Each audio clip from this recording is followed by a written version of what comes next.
मैं हूँ सिमरन जैन और आप देख रहे हैं बी टाउन की बिल्ली, जहां मैं आपसे बिग बॉस ओटीटी के प्रीवियस एपिसोड्स का रिव्यू करती हूँ। तो भाई कल का एपिसोड था तो दमदार। वो जो फर्स्ट हाफ था ना, मतलब आधे घंटे का जो था, वो बहुत मजेदार था।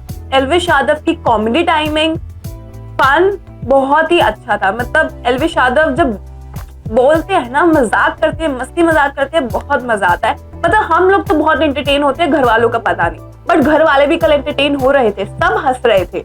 अविनाश से लेकर फलक से लेकर जिया तक सब हंस रहे थे उनकी कॉमेडी पर। तो भाई कल क्या, अगर हम टास्क के बारे में बात करें तो उस टास्क में कुछ ऐसा भी हुआ जो पहले मैं आपसे बात कर चुकी हूँ उस बारे में, लेकिन वो बहुत गलत हुआ। उस पर भी मैं आती हूँ, लेकिन हम लोग शुरुआत करते हैं कि वो टास्क क्या था। एल्विश का जो उनको असिस्टेंट बनाया गया था, मैनेजर बनाया गया था, वो कल खत्म हो गया, जिसके बाद बिग बॉस ने उन्हें मौका दिया कैप्टन बनने का। फिर उसके बाद डिक्टेटरशिप चली उनकी और उनको बिठाया गया बहुत बढ़िया से थ्रोन पर। उनको वो जो थ्रोन पर भी जब वो जाके बैठे थे ना, तो वो इतना अच्छा था जब वो अपनी मम्मी से बात कर रहे थे। It was so good, it was so good. फिर उसके बाद जब उन्होंने सबको बुलाया तो बिग बॉस ने उनको ऐसा कहा था कि अगर आप अपनी डिक्टेटरशिप सही से कर लेते हैं, घर वालों से सब काम करवा लेते हैं, तो आप कैप्टन बन सकते हैं। लेकिन कहीं ना कहीं अविनाश सचदेव, शायद जो बाकी कंटेस्टेंट्स नहीं समझ पाए थे कि गेम क्या है, टास्क क्या है, वो अविनाश समझ गए थे। और मुझे लगता है अविनाश के साथ साथ अभिषेक भी समझ गए थे, लेकिन अभिषेक एल्विश को कैप्टन बनाना चाहते थे। इसी वजह से वो हर एक चीज को करने के लिए तैयार थे, और अविनाश कैप्टन नहीं बनाना चाहते थे, इसलिए वो हर एक चीज के अगेंस्ट थे। अगर कहीं ना कहीं अविनाश अपनी जगह कल सही थे, क्योंकि गेम के पर्सपेक्टिव से देखें तो वो एल्विश को क्यों कैप्टन बनाएंगे जब दोनों के बीच में इतनी तकरार है। और तो भाई बनता है ना फिर उनका ना टास्क करना और उस टास्क को बिगाड़ना ताकि वो कैप्टन ना बने। जिसके बाद उनको सीक्रेट टास्क भी दिया गया, जो आज दिखाया जाएगा एपिसोड में, बट वो कल आपको दिख गया है लाइव फीड के दौरान, और जिसमें ये भी पता चल गया है कि जो अविनाश है उनको 3 सीक्रेट टास्क दिए गए थे। एक्चुअली वो सीक्रेट टास्क था ही नहीं, सबको तो पता था, बस उन 4 लोगों को नहीं पता था। वरना एवरीवन नोस कि सीक्रेट टास्क चल रहा है एल्विश के खिलाफ। और ऐसा टास्क बिल्कुल नहीं था जैसा अभिषेक को दिया गया था। अगर वो होता तो शायद मैं उस टास्क को फेयर मानती, लेकिन कल वाले टास्क को मैं फेयर नहीं मानती हूँ। कल वाला जो टास्क था वो बिल्कुल ऐसा था कि बिल्कुल फेवर किया जा रहा है अविनाश की टीम को, तो वो ऐसा ही था।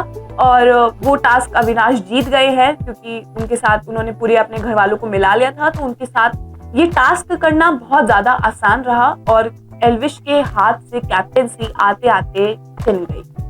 अब मैं बात करती हूँ जिया शंकर वाले कांड पर। मुझे सबसे पहली बात तो मुझे जो थंबनेल बिग बॉस के मेकर्स ने लगाया था ना, मुझे उसी से प्रॉब्लम है। उन्होंने थंबनेल लगाया था कि घर वालों पे मत जा, बल्कि थंबनेल ये होना चाहिए था कि जिया शंकर ने मिलाया साबुन वाला पानी या दिया साबुन वाला पानी, या पानी में हैंड वॉश मिलाकर दिया एल्विश को। आप कुछ ऐसा थंबनेल देते तो शायद हम लोगों के पल्ले भी पड़ता, लेकिन ये हमारे पल्ले नहीं पड़ा। तो इससे भी मुझे साफ पता चला कि कहीं ना कहीं वो लोग जिया शंकर को सही दिखाना चाह रहे थे इस पूरी कॉन्वर्सेशन में। और कहीं ना कहीं अब मेरी जो होप है कि वीकेंड कवार पर जिया शंकर की फटकार लगेगी, वो थोड़ी खत्म होती चली गई है। अगर बिग बॉस के ऊपर प्रेशर रहा तो शायद मेकर्स जो हैं वो सलमान खान के थ्रू जिया शंकर को थोड़ी बहुत डांट डलवा दे, अदरवाइज मुझे नहीं लग रहा है। और बस वही है कि एल्विश यादव वही एक चीज पे आके अटक जाता है कि मतलब कहते ना कि वो फंस जाता है उस चीज के, वो अपनी लैंग्वेज की वजह से। वरना एल्विश से ज्यादा किसी का दिल मुझे नहीं लगता कि साफ है इस घर में। उनका दिल बहुत साफ है, वो जो है वो मुंह पर है। वो मतलब आप सोचो ना, जब जिया शंकर ने उनके साथ इतना कुछ किया और जिया शंकर ने जब उनको आके सॉरी बोला, यहाँ तक कि जिया शंकर वो सॉरी मीन भी नहीं कर रही थी, स्टिल वो आए, एल्विश को उन्होंने सॉरी बोला, एल्विश ने उनको माफ कर दिया और कोई भी हंगामा नहीं खड़ा किया। और मुझे ऐसा लगता है कि अगर किसी और कंटेस्टेंट के साथ ऐसा हुआ होता तो अब तक तो उसी चीज पर चल रहा होता। याद है जब बेबी कौर उसका केस हुआ था जैद का, तो क्या हुआ था, हमें तो 2 हफ्ते तक एक ही चीज देखने के लिए मिली थी। लेकिन एल्विश ने समझदारी दिखाते हुए, ह्यूमैनिटी, एक कहते ना कि इंसानियत दिखाते हुए या अपना दिल बड़ा रखते हुए उन्होंने इस चीज को बढ़ाया नहीं। और मैं ना ये भी देखती हूँ कि जो बिग बॉस के मतलब बिग बॉस के जो सपोर्टर्स है या हेटर्स हैं अभिषेक के और एल्विश के सपोर्टर्स हैं, वो ना क्लिप्स को बहुत मैनिपुलेट करने की कोशिश करते हैं। मतलब परसों जो मैं क्लिप्स देख रही थी उसमें ऐसा दिखाया जा रहा था कि अभिषेक ने एल्विश के लिए बिल्कुल भी स्टैंड नहीं लिया। अभिषेक दोगला है, सब चीजें है, एवरीथिंग। लेकिन जब कल का मैंने एपिसोड देखा तो मुझे ये दिखा कि अभिषेक तो एल्विश के लिए ही खड़ा हुआ था कल पूरे एपिसोड में। चाहे वो सोप वाला टास्क, हैंड वॉश वाला टास्क हो, चाहे वो कैप्टेंसी टास्क हो, वो लड़ रहा था लोगों से कि अविनाश को बार बार समझा रहा था कि आप टास्क तो करो। और कल मुझे आशिका भाटिया का पॉइंट भी बहुत अच्छा लगा। आशिका भाटिया बहुत शार्प लड़की है। आशिका भाटिया ने वो बात पकड़ ली थी अविनाश की। तुम ही बोल रहे थे ना कि टास्क नहीं करते हो, टास्क नहीं करते हो, अब तुम क्यों नहीं टास्क कर रहे हो, अपनी बात पर क्यों नहीं रहते हो। तो जब जैसे आशिका भाटिया ने ये चीज अविनाश को बोली, वो मुझे बहुत अच्छी लगी और मुझे दिखा कि आशिका भाटिया का माइंड बहुत शार्प है। अगर वो गेम खेलने पाएगी तो वो बहुत तगड़ा खेलेगी। फिर बात करते हैं जिया शंकर की। जिया शंकर तो भाई इतनी डिप्लोमैट, डबल फेस्ड लड़की है जो वो कहते हैं ना, गलती की लेकिन मानेंगे नहीं हम, वो वाला चीज थी उसके साथ। मतलब जब तक उसको फलक ने नहीं बोला कि बहन तूने गलत किया, क्योंकि जब वो अविनाश के पास गई तो दोनों खी कर रहे थे, ठीक है। लेकिन जब फलक गई तो फलक ने उसको समझाया कि भाई ये जो चीज थी वो गलत थी, नमक मिला देती, आटा मिला देती, एक बार मुझसे पूछ तो लेती, मगर हैंड वॉश मिलाना बहुत गलत किया। उसके बाद जिया को ये रियलाइज हुआ कि हाँ शायद मेरे से गलती हो गई। और उसको ये नहीं हुआ कि मैंने गलती करी तो मतलब मुझसे सच में बहुत गलती हुई है, नहीं, उसको ये था कि यार अब गलती हो गई, अब ये लोग मुझे टारगेट करेंगे। उसने सॉरी सिर्फ इसी वजह से बोला है क्योंकि उसको डर था कि अगर वो सॉरी नहीं बोलेगी, वो अपनी गलती नहीं मानेगी, तो सब लोग उसके पीछे पड़ जाएंगे, लोग उसको टारगेट करना शुरू कर देंगे। क्योंकि टेरेस पे जब जाकर कॉन्वर्सेशन हुई जिया शंकर और अविनाश की, तो अविनाश ने उससे पूछा कि तुम्हें क्या लग रहा है कि तुमने गलत किया है, तुम्हें बुरा लग रहा है, तो उसने साफ मना कर दिया कि नहीं। तो फिर वो जो सॉरी था वो मीन नहीं करता है बिल्कुल भी। ये जिया शंकर का वो था। कल मुझे जिया शंकर का एक और गेम देखने के लिए मिला अभिषेक मल्हान के साथ। वो बेचारे के पीछे पड़ गई हैं हाथ धो के। वो कल की कॉन्वर्सेशन के, कल के पूरे एपिसोड से ये साफ हो गया है कि जिया शंकर चाहती है कि अभिषेक मल्हान उससे प्यार कर ले, उन दोनों का इस घर में अफेयर हो जाए, वो दोनों एक दूसरे को डेट करे, ताकि जिया शंकर का फिनाले का रास्ता बहुत साफ हो जाए। वो सीधा, क्योंकि उन्हें पता है कि अभिषेक मल्हान और फकरा इंसान फिनाले में तो जरूर जा रहे हैं, और उन्हें पता है कि वही एक रास्ता है जो उन्हें फिनाले में लेके जा सकता है। जिया शंकर का गेम ही अभिषेक मल्हान है इस घर में, और कोई नहीं है। और तो वो ऐसे ही पागलों की तरह लड़ती रहती है। लेकिन मुझे अभिषेक मल्हान का कल एक आंसर भी बहुत अच्छा लगा कि अगर मैंने तुझसे प्यार कर लिया तो फिर मैं फंस जाऊंगा कि मैं सच्चाई का साथ दूं या प्यार का साथ दूं, क्योंकि तू जहां पे होगी वहां पे गलत लड़ाइयां, वहां पे गलतियां, वहां पे झूठ जरूर होगा। ये फैक्ट है, दिस इज ट्रू फैक्ट। मुझे जिया शंकर की आज तक की लड़ाइयां समझ नहीं आई है, मेरे सिर से ऊपर गई है। मुझे नहीं समझ आया वो क्यों लड़ी है। और कल मुझे ये भी बहुत अच्छा लगा कि जब अभिषेक ने और एल्विश ने मनीषा के लिए स्टैंड लिया जैद के सामने, जब जैद उसको डबल फेस्ड बोल रहा था, उसको गलत समझ रहा था, तब उन दोनों ने उसको समझाया कि मनीषा रानी ऐसी नहीं है।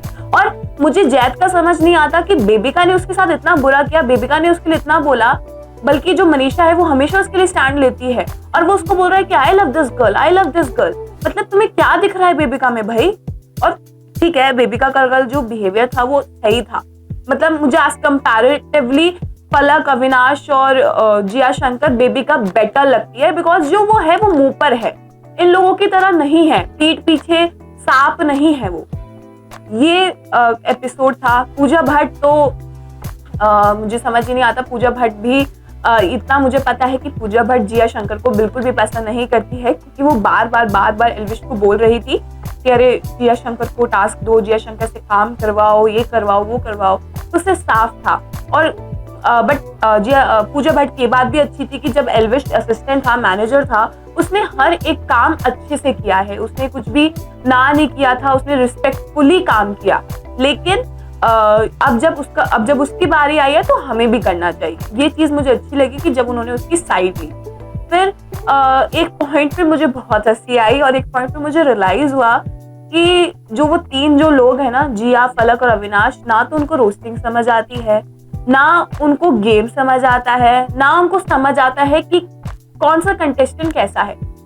जब फलक से अविनाश ने बोला कि एल्विश अब मेरे से पंगे नहीं लेता, एल्विश तुम लोगों से ही पंगे लेता है, क्योंकि जब से मैं उसके ऊपर चिल्ला दिया ना वो बेवकूफ का बच्चे वाली बात पे, तब से वो ना मेरे से डरने लगा है और वो अब कुछ बोलता नहीं है, मेरे से बचता है वो। अरे भाई, एल्विश है वो। व्हाट आर यू थिंकिंग कि वो तुमसे डरेगा? सच में वो फालतू में भिड़ने वाला लड़का नहीं है। अगर तुम उससे प्यार से बात करोगे वो तुमसे प्यार से ही बात करेगा, वो ऐसा है। बट एल्विश का बस मैं यही बोलूंगी कि जो वो बंदी वाली बात थी वो बहुत गलत स्टेटमेंट था। जब वो उसने बोला था कि अब बंदी से मैं रोमांस करूंगा एंड एवरीथिंग, और बाद में भी जब वो चारों बैठे हुए थे और तब भी वो गालियां दे रहा था और बोल रहा था कि तू बाहर मिल, धमकियां देना, बिकॉज बिग बॉस में थ्रेटन करना, किसी को मारने का, ये सब करने का, वो बहुत गलत है। और अभिषेक ने भी यही बोला कि भाई देख, मैं हर चीज में तेरा साथ दूंगा, लेकिन जब तू ये शब्द बोल देता है, ये सब बोल देता है, तो मैं नहीं दे सकता हूँ साथ। और उसमें वो बिल्कुल ठीक था, बिकॉज वो जहां से आया वहां पे नहीं बोलते हैं सब चीजें। सोचो ना, वो जब अविनाश ने साली वर्ड बोला था मनीषा को, वो उसी टाइम उसने स्टैंड लिया था कि साली क्या होता है। जो वर्ड बंदा साली वर्ड नहीं सुन सकता, वो इतने इतने गंदे गंदे शब्द कैसे सुन लेगा? आप उससे कैसे एक्सपेक्ट कर सकते हो कि वो उस चीज पर उसका साथ देगा? और फुकरा की कोई जिम्मेदारी नहीं है कि एल्विश आया है तो उसका साथ ही दे, वो उसका सपोर्ट ही करे। दोनों अपना अपना गेम खेल रहे हैं। देखिए, जो फुकरा इंसान है वो दिमाग से गेम खेल रहा है, और एल्विश यादव जो है वो दिल से गेम खेल रहा है। और दोनों का भाईचारा बिल्कुल पॉइंट पे है, बिल्कुल टॉप पर है। आप लोग प्लीज जो बाहर फैंस हैं, आपस में लड़ना झगड़ना बिल्कुल बंद कर दीजिए। बिकॉज आप ये सोचिए कि आपकी जो यूट्यूब कम्युनिटी है, जिनको आप आगे बढ़ाना चाहते हो, वो आगे बढ़ रहे हैं। तो इसलिए अगर आप किसी को एक को डिमीन करोगे किसी एक की चक्कर में ना, तो वो बहुत गलत होगा। वो उसमें ही हमारी यूट्यूब की यूनिटी नहीं दिखेगी, तो इसमें हमारा ही नुकसान है। अगर आप चाहते हो कि यूट्यूब कम्युनिटी आगे बढ़े, तो आपको सब जो वहां पे यूट्यूब के पहुंचे लोग हैं, इन्फ्लुएंसर्स हैं, सोशल मीडिया इन्फ्लुएंसर्स हैं, सबको सपोर्ट करना पड़ेगा, वरना फिर नहीं हो पाएगा, वरना फिर यूनिटी नहीं दिखेगी। तो ये कल का एपिसोड था, और आप देखते हैं कि आज के एपिसोड में और क्या क्या चीजें होती हैं। कल लाइव फीड में, वैसे कहते हैं कि वो लाइव फीड होता है, बट वो होता नहीं है, वो 2-3 घंटे पुराना ही होता है। बाकी देखते हैं और क्या क्या हमें एपिसोड में तड़का देखने के लिए मिलता है, मसाला देखने के लिए मिलता है। And I am requesting Abhishek Malhan, please Jiya Shankar नहीं, please, we want family week. I want triggered इंसान in this house. I want, seriously want triggered इंसान। मैं चाहती हूँ कि ट्रिगर्ड इंसान आके अभिषेक मल्हान की आंखें खोले, उसको बताए कि भाई गलत रास्ते पे मत जा, बिल्कुल भी। बाकी मेरी रिक्वेस्ट है निश्चय मल्हान उस ट्रिगर्ड इंसान से, अगर वो मान जाए तो प्लीज आप घर में आइए और अपने भाई को सही रास्ते पे दिखाइए। और बस आप बताइए आपका क्या कहना है कल के एपिसोड के बारे में। कमेंट सेक्शन में अपनी राय हमें जरूर दें।